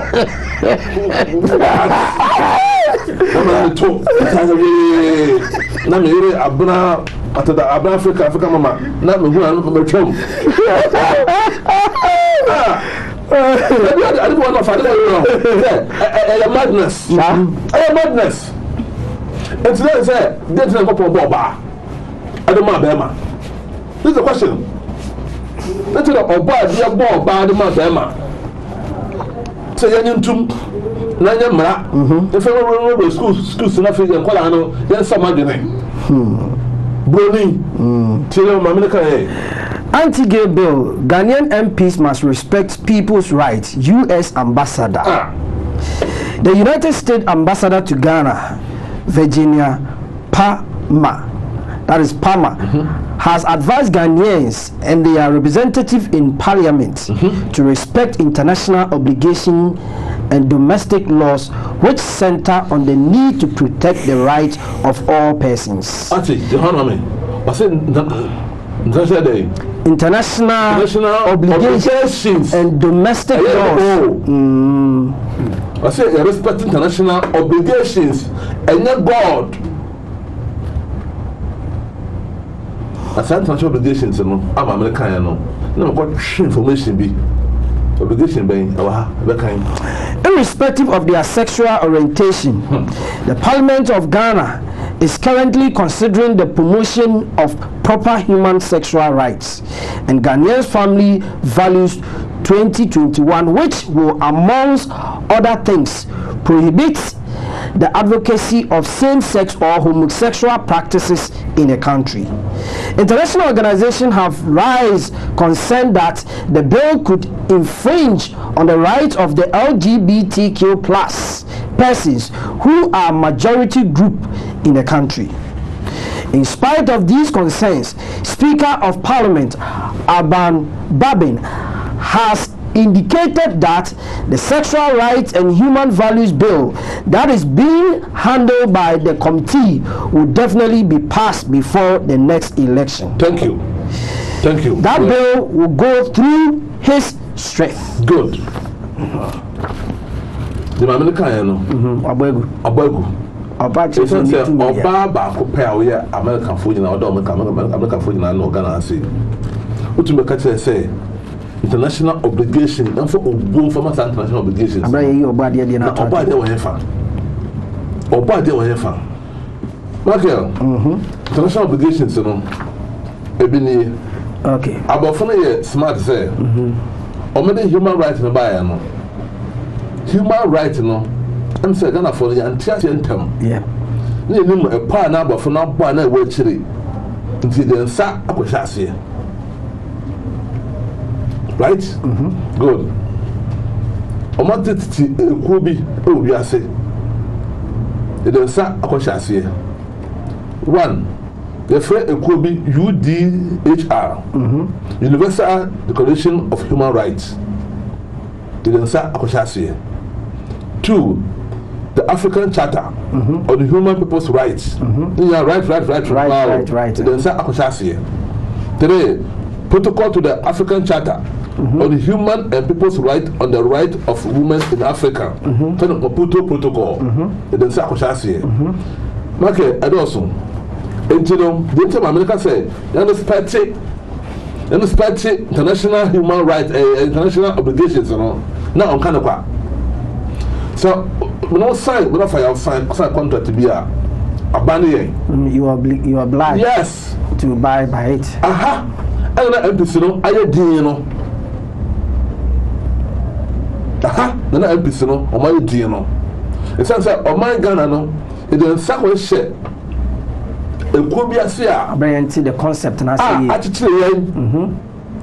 Ama san kofo no. O mo je dede awo Ghana ha sei. Ayi ntumi nkan nyina. Entino afidi agency yakopon bam. Tene sandwich no omo sara omo kasa sa no. Eyo ogba the spirit na yi paja omo sa no. Obligations no ebi ne. Me chase free ha. Ta mentino. Me mbo okay, send Israel no all can mebo din kakra na ma chase free. And near my dear sakwa chase no. Yeah. Ghana's new bill to criminalize the existence of queer community. Thank you.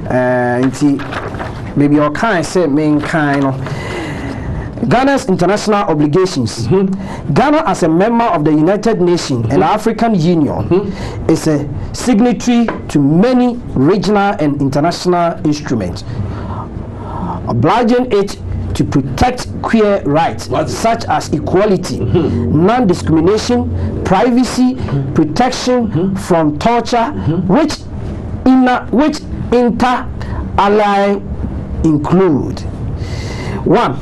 The Universal Declaration of Human Rights, UDHR, the African Charter on Human and People's Rights, ACHPR, the Protocol of African Charter on Human and People's Rights on the rights of women in Africa, Maputo Protocol, the Convention on the Elimination of All Forms of Discrimination Against Women, that is CEDAW,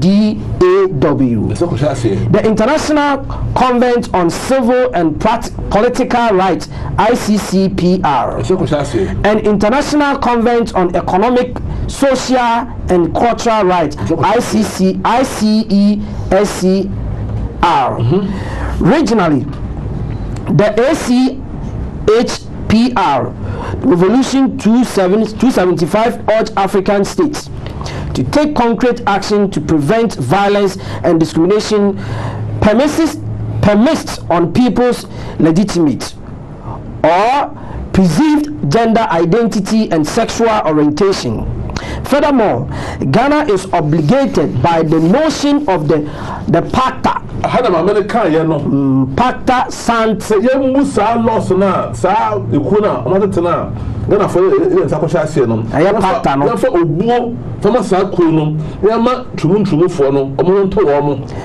Furthermore, Ghana is obligated by the notion of Pacta Sunt Servanda within the realm of international human rights law, following the amalgamation of UDHR, ICCPR, and ICESCR, which collectively intend to protect the gender identity and sexual orientation rights of the individuals. Thank you. Thank you. Oh, didn't say my medical son. Pacta Sant. Yes. Pacta law, no. Pacta Sant Savanda.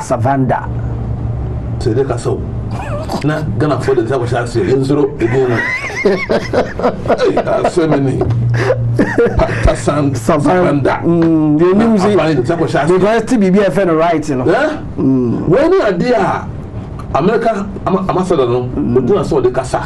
One shop, one deal. It's not for cancer. United Nations, no, or Matia, no, or you about there at 20. So about that, they go for the best of some cry. Until Yankasa human being at your salon, in the day you didn't control your salon. As a human institution. Yes. About the divine want to be. Okay. Into your call from Swa, also more Amazon, who are no more call. A beautiful pen, Elijah. Yeah. Bad for. See, Papa. Yeah. Until the Costello, Michael, that idea, Parliament. Yeah, yes. Oh, yeah, baby. I love them.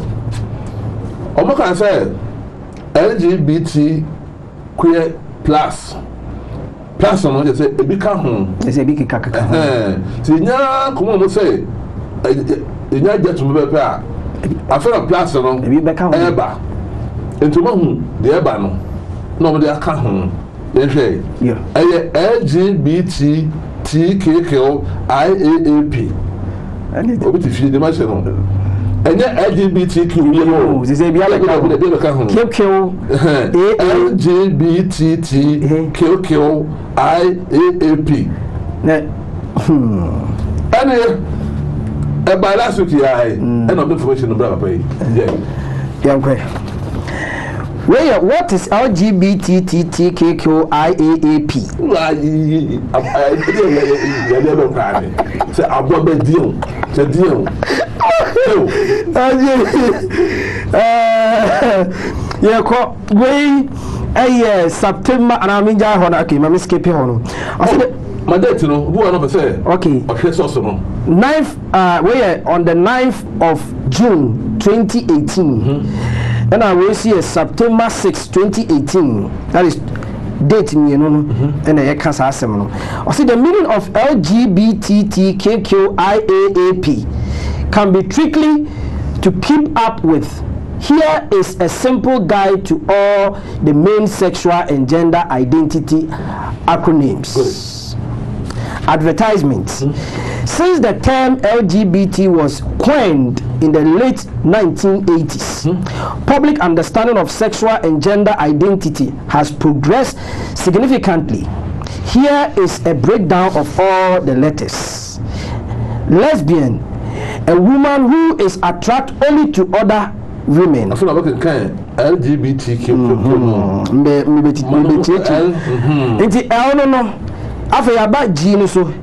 A man who is attracted only to other men, but also used to broadly describe people who are attracted to the same sex. B.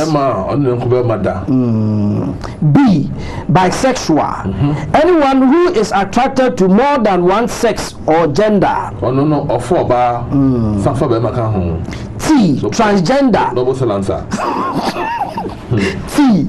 Transgender. Someone whose gender identity differs from their gender at birth. I say, what's up for me? Man, now about to you, baby, no. True, baby, only a transgender. Okay. Oh, no, a Bema or Bema be. There was a magazine. Or Shua, or baby. But why no bar? I know bar. Maybe not friend, no. No. And what transsexual. Oh no, Bema no, and the Shua no. Or surgery. I call you if you want to. I made the Oba the Abo, but on your bra. What do you bra? Onya would be similar to transgender, but transsexual yes. Similar to transgender, but it refers to people who desire or have permanently transitioned to the gender with which they identify, seeking medical assistance and our kind. Yeah. Queer reclaimed pejorative, if I'm right, pejorative terms now used by people who don't identify with the binary terms of male and female or gay and straight and do not wish to label themselves by their same acts. Where questioning. Someone who is still questioning or exploring their sexual gender identity. Still not person who be or who say or your bow. So a bema. So you deal. So you preco.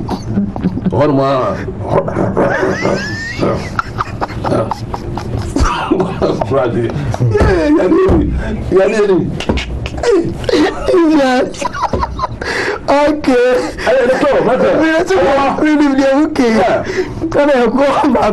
I intersex.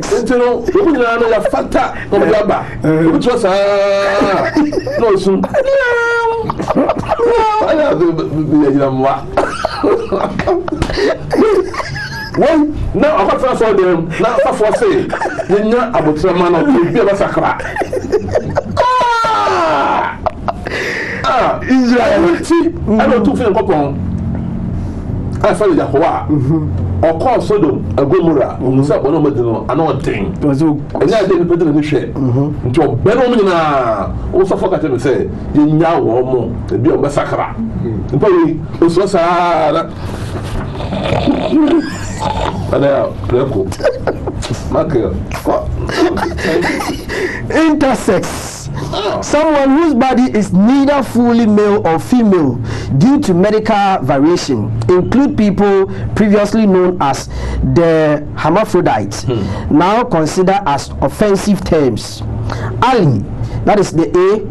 Someone who is straight but support the LGBTQIAA community. Someone say lawyer for defend HIV. Biam. Oh, yeah, come on, say me. Those are not me pay myself. Make a set of my woman. I could dump out. Omo, some of them. Obia, or come on, or what you on the tier, or maybe, but also support two or the woman on a short mono. Yeah, I lie. You lie with them. But we defend one. They say, I suffer blade. As they suffer to become home. Make a gun home, can't be chilly. Methodist, Roman, Anglican, or Mubat Shomake. I'm going to say, young to a boissy.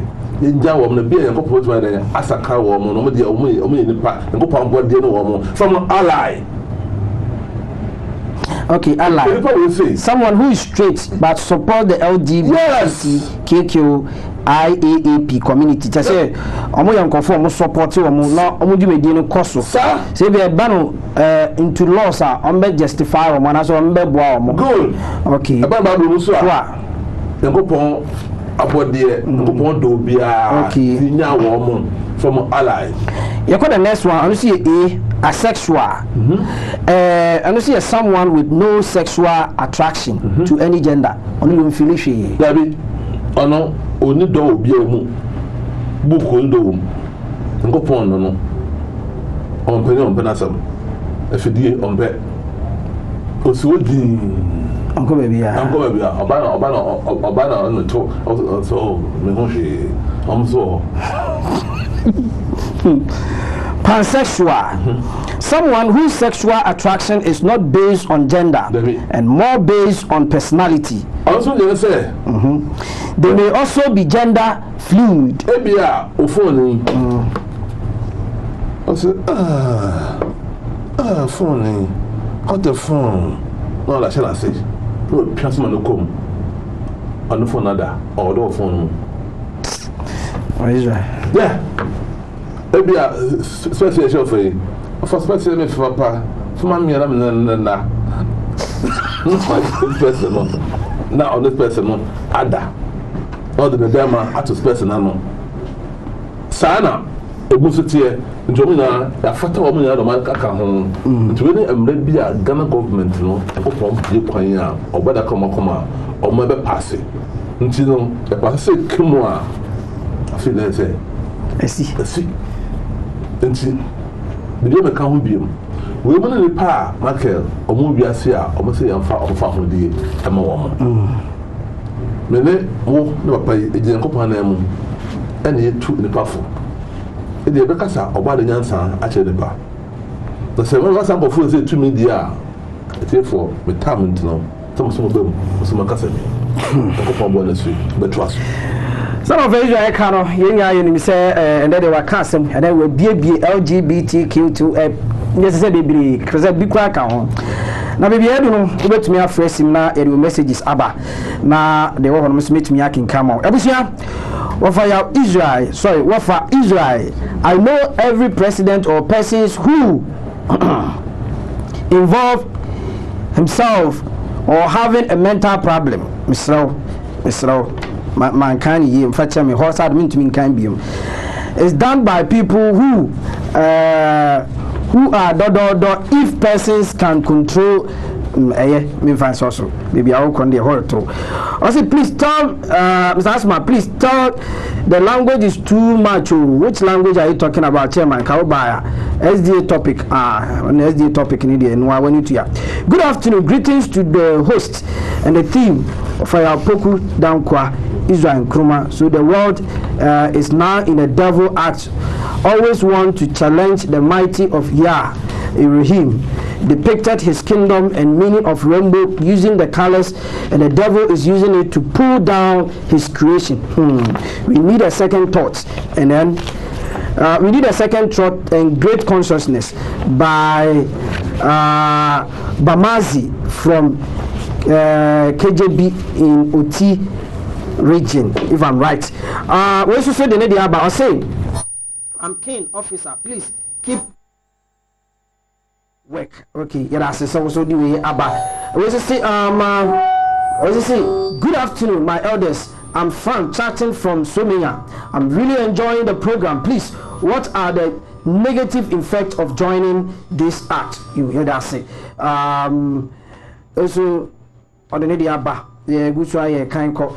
I say I'm watching everything live from day one, every weekend, sitting in my class. I'm watching San or the Baye. We are with you all, Sila. With the Fukumasi from Enoch. You also need the Abanono. Also need the Abanono. Ebusha, Yugusaya can count messages Fabra. Na Yugusaya Mubu Emau. We say I'm a from Diaso. Please. I'm so afraid for be afraid in Pacho be afraid with the Wake Up Africa show. Hello. I'm so much so good afternoon, my wise man. Please, I want the wise man to go deep in revelation to show because we are ready. Offer for our first in Pacho, baby. I'll finish with the Wake Up Africa show. Good afternoon. Good afternoon, Penikasi. Atapomo. Boko Mijoso. You better you many takrabi. You a giant call. But you so yet being flashy. What they are prayer. Minimum say a guardian so better and penny form. Now, Master Mia more canon so parliament here. Now, Mosumapua and more money. They may say, Wake Up Africa. Yes, every day now, every penny for Amagana say. Obokosona, and Yakopama, Atna or my yin. Now, I can win. I kind of labo. About the Bopa and a demo of her, and then a day is guy, and all by my so. Not yet, Massa, and for more money. The who are and Kaya. The master so. Yes, yeah, that's it. I'm Nana, a BBC from Kumasi. I want to join your program. Okay, who was so that? A friend from Pacho facing Pacho, baby, I'll free with the Wake Up Africa show. Pacho, a friend of man, make us a free Savannah region. Okay, a giant call. If I say maybe it's like uncomfortable with no person power bill Ghana has it. Maybe that's a president and a vice president. No one to me found like to just pass a law that and yes action or your friend is a Ghana. Because it's like this thing is just totally madness. I don't just understand it. But yes, I am the DNA Pacho. I am now can with the Sabekakra at home. Yes, so Miguso, I can message. I say my first time to contribute. May the good Lord bless this program and you all. But your friend for facing Pacho will be everything with the Wake Up Africa. About the Finico, make us think I see. A giant con Cassim Yankwe. The Kaipa said, maybe do ye. Now, a woman for me at a mess woman. Answer some be man of a swap or solid I say, on the gig, on any woman be the and the Ichai. Now, Abba, a woman for you woman on country. I just asked him green and take up parliament. I mean, you seem to know who I mean, yet, and send me to Mac and the actual give for an year. in Ghana, you were quite thinking for a cat. This may be. You may say, yeah, that's no penny the Odiaba. My name is Raman from Ejra. This guy, this gay and lesbianism is just total madness. And but your friend for our facing, but you'll be free with the which you Wake Up Africa show. Hello. Meton Company Cassia. Good afternoon. Good afternoon, Chairman. But I'm a Catholic Kumazi. Aja Yankwe. But you didn't. Joe. Okay, Joe. But Sunday be I am share programming. I am the power. Now you're born penny for your material saying how much it's a basso. You can say, Yanko Pombo, as an own, or the little be up a man by pay we are or Yama Remedy, and your part at the Bagana. Into your dumping for yes, the beyond your own. The Pom Paya which a big beer, or your full crown at the better her, the better one my company for your much saying. I said, so we my young being near when you bomb I say, Yakupa Roman Quatin, and I'm not told the beer, and no so but this idea we are to Yakupoma, and you be DSC, oh my room, and that's it. Yes, I see. I see today's show. I love, sir. What for Israel said, me, so human being will tend to be me very soon. Thanks for your great work. The other also dear Bani, I see. Please, I have been following your program for a long time. Please, why are you not uploading your videos to YouTube? Oh, I was here. You're too whole. Wake Up Africa GH. Okay, your videos in ego. But your friend for our facing, we share Wake Up Africa within. Good afternoon. Afternoon, Penicassia. That's all I be able for it. Boko, Penicassia. Kakram is more can say. We have no war on the airport on the no clan Edney, no clan Canan Edney. Oh, Kajunia Zadia, oh, and yet M1 and no Yawdin. There would be no cartoon at the head. The warrior, and two hours the Kuchik, the man, so no, maybe I'm saying, many black and Macado to Muna who could be yet. Oh, if I open in Porto, money or money could you carry a morning, you make yet teddy. But the nothing yet to keep this, you don't want to pan out so many money there. And you've got at the mouth. My name is Mike Eden, watching you live from Donkokrum, Afram Plains. I really love the truth. Say God bless you. Answer the audio banner. You go say account messages, no. Offer for our phrasing, but you'll be on free with the Wake Up Africa. Teacher constitution, the cafe free. I'm going to more. You a giant. I'm here, I'm fancy. I'm a doctor. I don't call the football. I know about Frederick Young cancer. Also, I'm some cancer. Also, I'm maintain. Opening, yeah, say. On the minimum, Yabako is a wrong one or other. You. And of course, I brought free woman at Christianity. And Islam free on my mobile hand. History proved me right there. And because you find out to go to Israel and Jesus Christ is so free. The same that I am Israel, a big cause war, and not a being cause war. No. The being cause war, not a being cause war. Africa for a problem.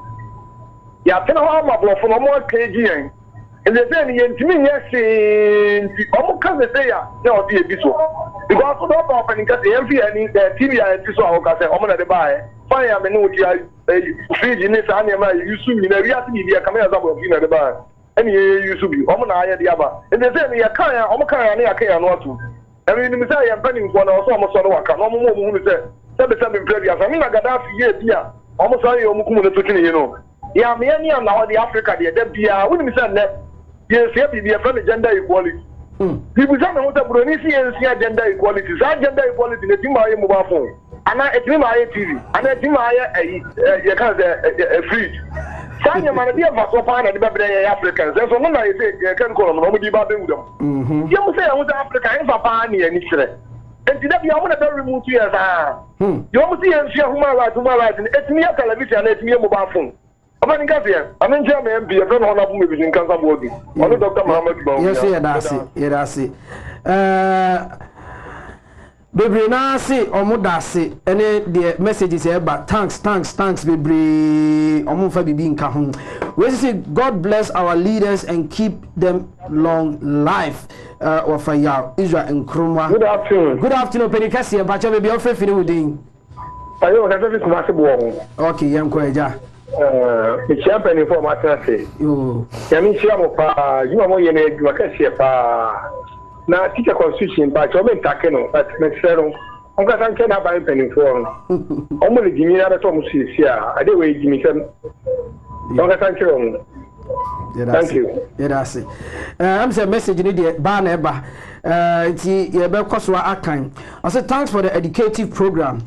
The masses of Ghanaians should demonstrate against the U.S. ambassador from the Iceman and Kafo Mentor. But your friend for a phrase in Pacho Baby Free Nudin, we shall wake up Africa show.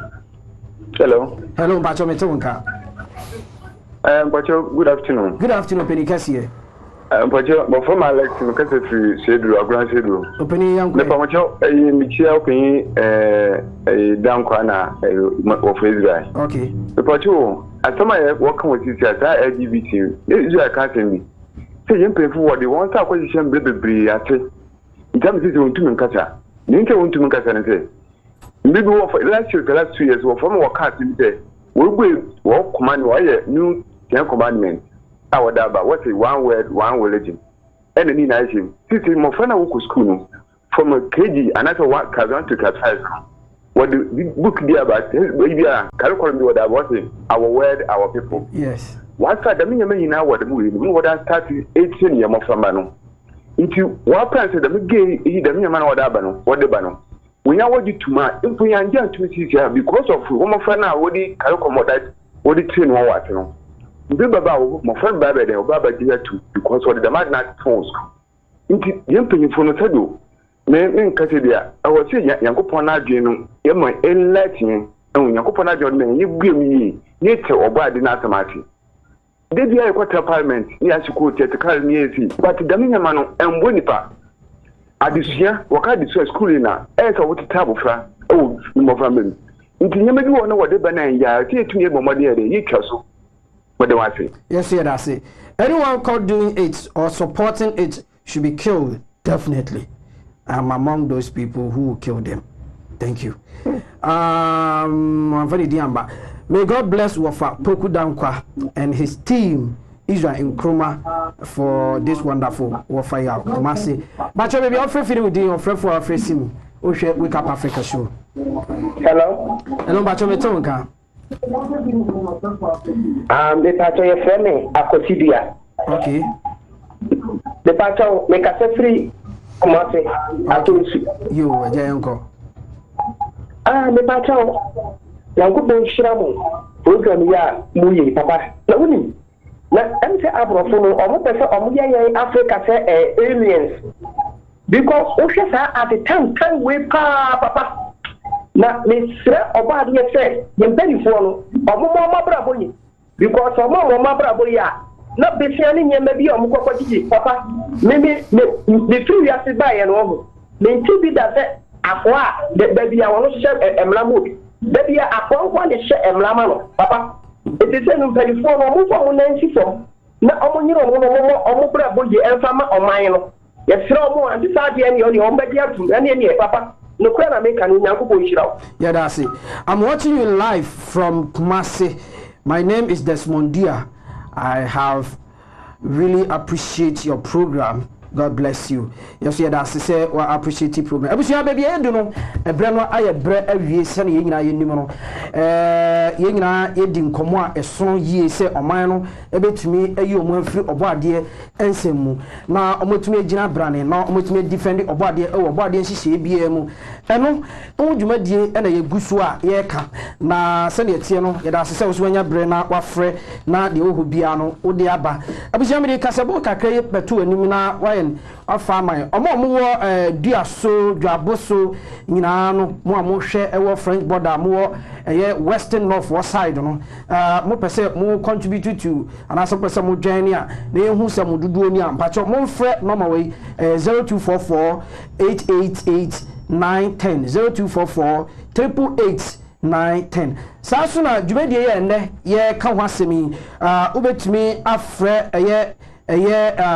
Israel in Kroma, made a normal betu Sasuna greetings and Chiakasia pa ekoma NK Nana Amma Israel si mi ntia wo ema no pa minim abosibode kakakaka kwase mi ventia wo ma no nti mi tia wo pa ema no abusia djumedi na guso a wo hwe no Wake Up Africa djumedi se ne tie no edukosie de bia ebodu mienu kan na djumedi no asase na ebo no mienu pepe na evie na am say message ni de ba na eba se ne tie bia no obetumi akọ ye social media handle na wakọ akọhwe ye program na ya load egu wo no Wake Up Africa GH saa so na wo call YouTube Wake Up Africa GH and Facebook na no Wake Up Africa GH enti mesre wa se wo be frɛ no ya mede baba tu animi na watumi ene na kasa sene etie obetumi afrɛ Israel nkroma awo 0244 686557 0244